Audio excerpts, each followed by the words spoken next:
हाँ जी, यात्रीगण कृपया ध्यान दे।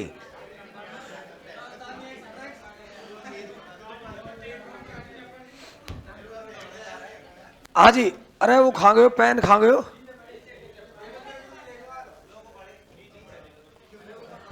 ये तो ऐसा है यार। अरे हाँ, मिल गया मिल गया। हाँ जी, अपना क्या चल रहा था?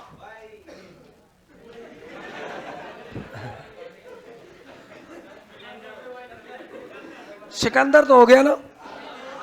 सिकंदर के बाद में आगे अपन ने बाबा को छोड़ रखा था। वो बाबा जो बेइज्जती करवा के आया था, कौन? चाणक्य है। वो अब आएगा, चाणक्य है जो। अब सुनो चाणक्य की। चाणक्य वहां से लेकर आ जाता है, उस बच्चे को शिक्षा दीक्षा देगा, लेकिन इस चाणक्य को यहीं रखना है हमको। हाँ जी, अभी इसको नहीं, इसको छेड़ना नहीं है, बुजुर्ग आदमी है, सर्दी को मौसम है, या डूब के रहवा दिया है।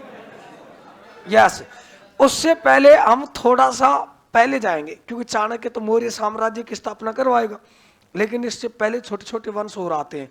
हर्यक वंश वगैरह है, ये कहाँ से आए? तो मगध पर पहले पता क्या है, 16 महाजनपद थे टोटल। कितने महाजनपद? 16। बौद्ध ग्रंथ, एक ग्रंथ है बौद्ध ग्रंथ, अंगुत्तर निकाय। कौन सा निकाय? अंगुत्तर निकाय। बौद्ध ग्रंथ अंगुत्तर निकाय। और एक जैन ग्रंथ है, जैन ग्रंथ भगवती सूत्र। भगवती सूत्र। बौद्ध ग्रंथ कौन सा है? अंगुत्तर निकाय। जैन ग्रंथ कौन सा है? भगवती सूत्र। इनमें 16 महाजनपदों का क्या मिलता है? उल्लेख। किसका उल्लेख मिलता है? 16 महाजनपदों। क्वेश्चन पूछे कि 16 महाजनपदों का उल्लेख किसमें मिलता है, तो बौद्ध ग्रंथ अंगुत्तर निकाय और जैन ग्रंथ भगवती सूत्र। इसमें किसका उल्लेख मिलता है? 16 महाजनपदों का क्या मिलता है? उल्लेख। कि पहले क्या थे 16 महाजनपद, जैसे आज अपने राज्य है ना, ऐसे पहले वो राज्य हुआ करते थे। कितने? 16। उन 16 में सबसे जो शक्तिशाली था, सबसे शक्तिशाली,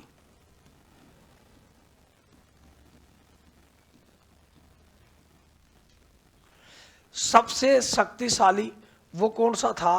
मगध। कौन सा साम्राज्य था? मगध। और मगध पर शासन करने वाले राजवंश कौन कौन से थे? बहुत बार एग्जाम में पूछा है इसको, कि मगध पर शासन करने वाले राजवंशों का काल क्रम अनुसार व्यवस्थित कीजिए, कि पहले किसने किया, उसके बाद में किसने किया, उसके बाद में किसने किया।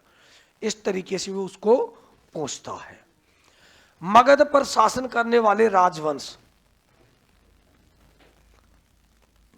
हसीन, मासुकसा। हसीन, मासुकसा। बोलो इसको। हाँ जी, फिर बोलो इसको। दोबारा बोलो। शाबाश, बहुत आगे तक जाओगे। एक बार और बोलो।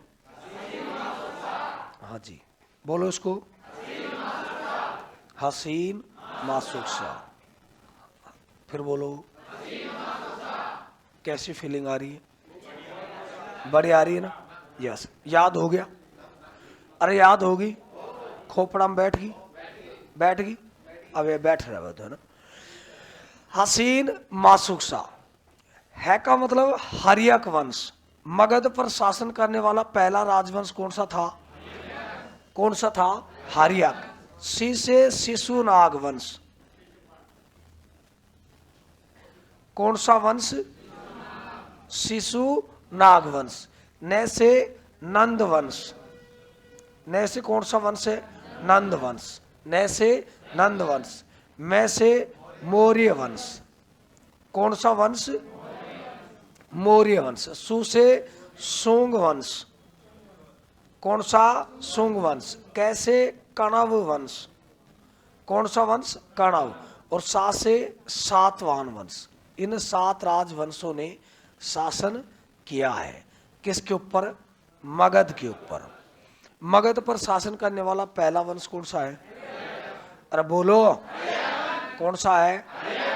दूसरा, दूसरा, तीसरा, चौथा, पांचवा, छठा, छठा, सातवां, सातवां, नंबर 1, नंबर 1, 2, 3, 4, 5, 5, 6, 6, 7, 7, 7, 6, 6, 5, 5, 4, 4, 3, 3, 2, 2, 1, 1, 1, 2,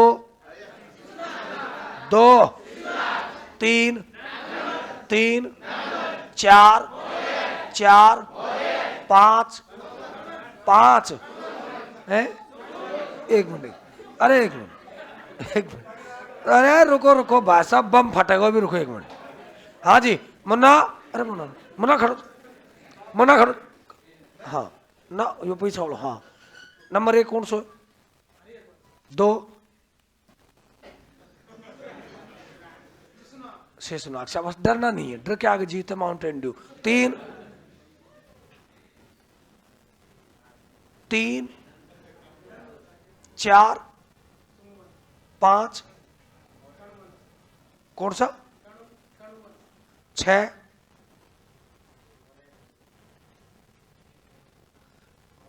वैसे जयकार लगा रही साथ साथ में। भर्तरी बाबा की जय। नंबर 1, नंबर 1 हरियक वंश। नंबर 2, नंबर 2 शिशु नाग। नंबर 3 नंद। 4 मौर्य। 5 5 सुंग। 6 कणव। 7 याद हो गए ना? अब देखो हरियक वंश कौन सा वंश?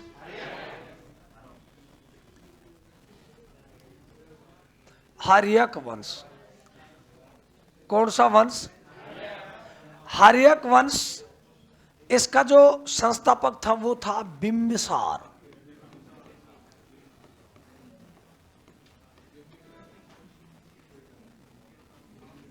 कौन था? बिंबिसार। बिंबिसार, बिंबिसार। बिंबिसार के बाद में इसका बेटा गद्दी पर अजात शत्रु। कौन सा? अजात शत्रु। अजात शत्रु के बाद में इसका बेटा गद्दी पर उदयन। उदयन। उसके बाद में गद्दी पर बैठा नागदशक।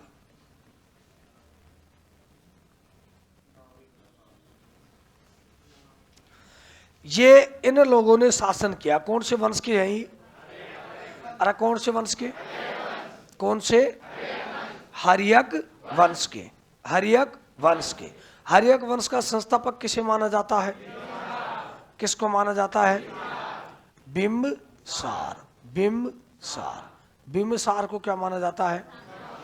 हरियक वंश का संस्थापक माना जाता है। किसको? बिंबिसार को। अब ये बिंबिसार ने वैवाहिक संबंधों के माध्यम से, कैसे?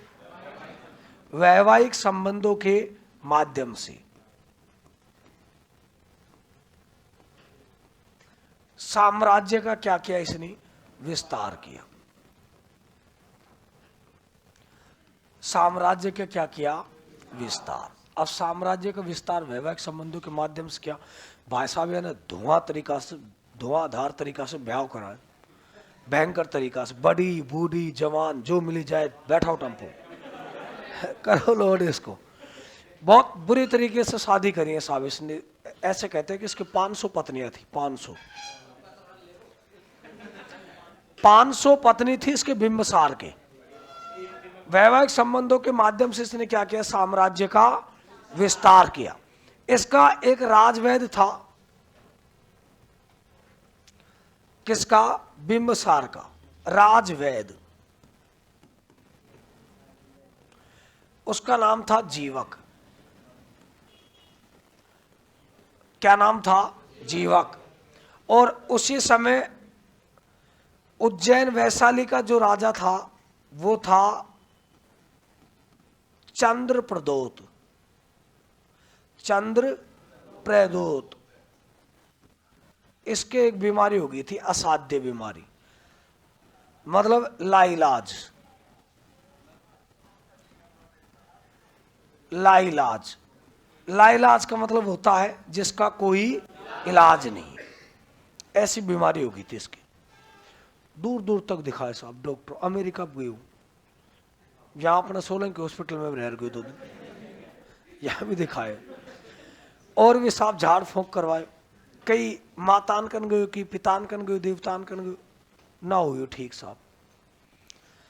लास्ट में भीमसार ने कहा कि यार भीमसार, चंद्रप्रदोत बीमार है, मेरी बात हुई तो मैंने उससे कहा कि साहब मेरे पास भी एक राजवैद्य डॉक्टर, वो देख लेगा। तो जीवक ने कहा कि महाराज जब बड़े बड़े डॉक्टरों ने देख लिया, उनसे अगर वो ठीक नहीं हुआ तो मुझसे कैसे ठीक होगा? यार तेरे ऊपर विश्वास, तेरे ऊपर विश्वास, तो अच्छी दवाई देता है, अच्छा इंजेक्शन लगाता है, तो तू ऐसा कर जा। ये गया साहब वहां, जीवक गया और जाकर चंद्रप्रदोत के साहब हाथ वाथ देखे, चारों तरफ घूम का अब भी इसका इलाज करके देता हूँ। वही रोड रोलर वाली बात, हाँ अब भी कभी ठीक करके देता हूँ। अब ये साहब उसको देखा, हाथ पैर देखा, हाथ पैर देखने के बाद में इसको भी लगा इस चीज का कि यार अब ये तो पतन बचेगा कि ना बचेगा। और जब इतना बड़ा बड़ा डॉक्टर ने दिखा ली हुई, उनसे ठीक ना हुई तो अपना कहाँ ठीक होएगा? भाई साहब यानी उल्टा सुल्टा ठोका इंजेक्शन, उल्टी सुल्टी दवाई दे दी साहब, सारी घोल घाल कर एक बाल्टी में भर कर पानी रह के पीछा भी है तू, या तो बाबू आर या बाबू पार, या तो ट्रेन में बैठ जाओगे, ट्रेन से उतर जाएगा, 2 ही काम होगा। भाई साहब किस्मत देखो उसकी ठीक हो गया,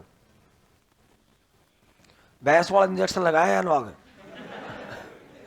जब भी ठीक हो गो, ठीक हो गो तो साहब वो खुश हुई, वन फोन करो साहब, टेली ले ले फोन है। कौन के पास में आयो? बिंबसार के पास। बिंबसार ने उठाया, हाँ जी साहब, एक साहब थारो डॉक्टर बड़ो काम को, मेरे तो 2 इंजेक्शन में ठीक कर गो, दर्द जरूर करे पर ठीक कर गो, इसलिए हम खुश होकर हमारे साम्राज्य को आपके अधीन करते हैं। तो उसने अपने साम्राज्य को किस में मिला दिया था?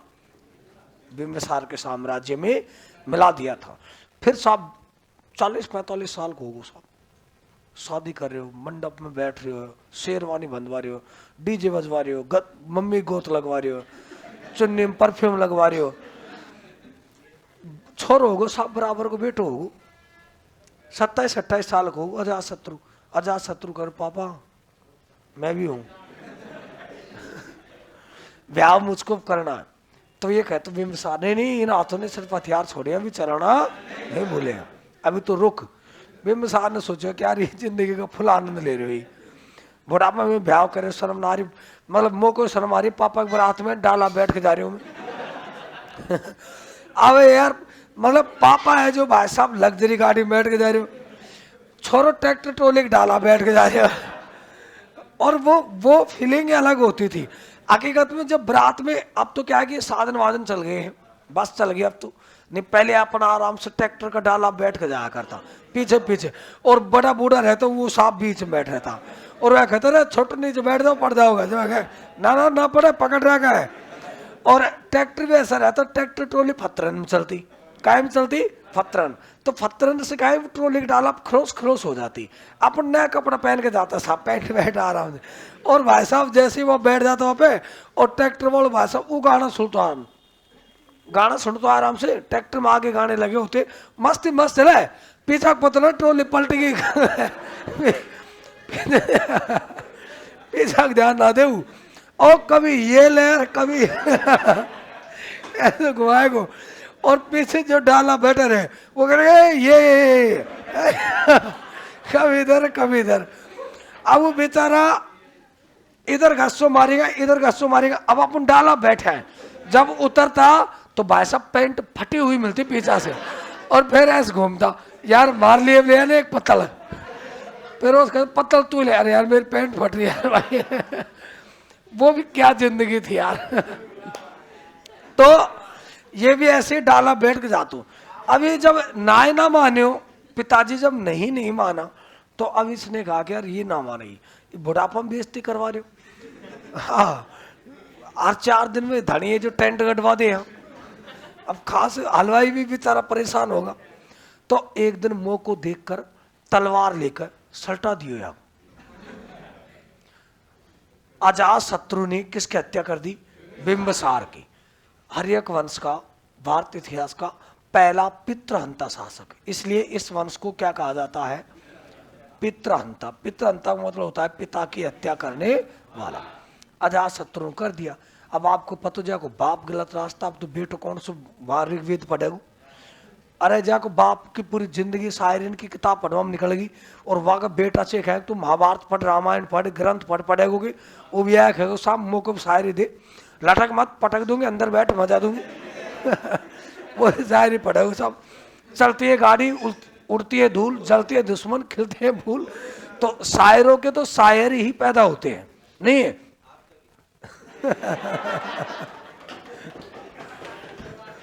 तो इसने भी क्या किया? इसने भी शादी की साहब धुआंधार तरीका से, हाँ जी, भयंकर तरीका शादियां की। इसने 2 हथियार चलाए थे बड़े खतरनाक। एक तो रथ मूसल, जानो रथ मूसल। दूसरो शिलाकंटक। ये 2 हथियार इसी ने चलाए थे। वर्षकार के साथ में मिलकर युद्ध हुआ था, जिसमें जीता था ये। बहुत शानदार युद्ध था ये। वैशाली को अपने अधीन कर लिया था, अवंती तो उसमें मिल ही गया था, लेकिन वैशाली को ये नहीं जीत पाया था। इसलिए इसने इन रथमूसल और शिलाकंटक के माध्यम से जीता तो साम्राज्य को। जानो रथ मूसल? मूसल मूसल जानो? काय रे मूसल? हाँ, या शादी मोर काम में ले, खैर अब तो काम बना ले। पहले काम में लेते थे। किसमें?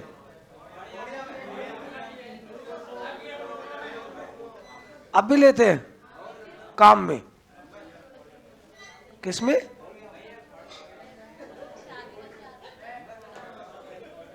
अरे वाह मनाए, अब तो मूसल काम में ना ले, वो समधी के देता मूसल की। पहले